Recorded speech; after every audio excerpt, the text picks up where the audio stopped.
Itsura ng anak ni Colleen Garcia, inulan ng komento. Hindi na bago sa mundo ng showbiz na maging usap-usapan ng mga anak ng mga sikat na artista, lalo na kapag bagong silang pa lang. Marami ang nasasabik sa face reveal ng mga celebrity babies. At madalas ay ilang linggo pa muna bago ipakita ng mga magulang sa publiko ang kanilang anak. Isa na rito sina Colleen Garcia at Billy Crawford, na matagal ding hindi pinakita agad sa social media ang mukha ng kanilang bunso. Isinilang ni Colleen Garcia ang kanilang pangalawang anak noong August 17 sa St. Luke Medical Center sa Taguig City.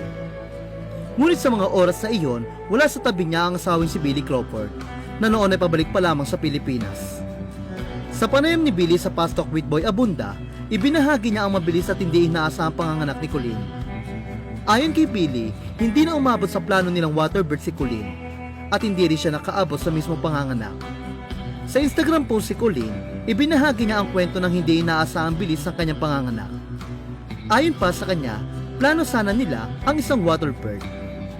Ngunit naganap ang lahat bago pa siya makapasok sa birthing pool. Ibinahagi rin ni Colleen na nakaagulat ang pangyayari sa delivery room. Ayon sa aktres, mabilis ang lahat ng pangyayari at halos 2 minuto lang matapos silang dalhin sa delivery room ay nailuwal na niya si Austin. Aniya, when we got to the room, I stood up from the wheelchair, took a couple of steps toward the bed, then suddenly felt a tiny urge to push while I was still standing. On the next push, he slipped out so quickly that she was the one who caught him. Dagdag pa niya, it all happened so fast. I gave birth like 2 minutes after entering the delivery room.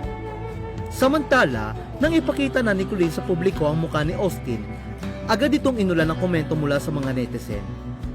Marami ang nagsabing kamukha umano ni Billy si Baby Austin, habang ang ilan naman ay nagsasabing masawig ito sa kapatid ni Colleen. May ilan din nagsabing artistahin ang dating ng bata. Bukod pa rito, tila kamukha raw din ni Baby Austin ang tsuhi ni Colleen na si Art Atayde, na ama ni na Arjo at Ria Atayde. Komento ng ilang netizen.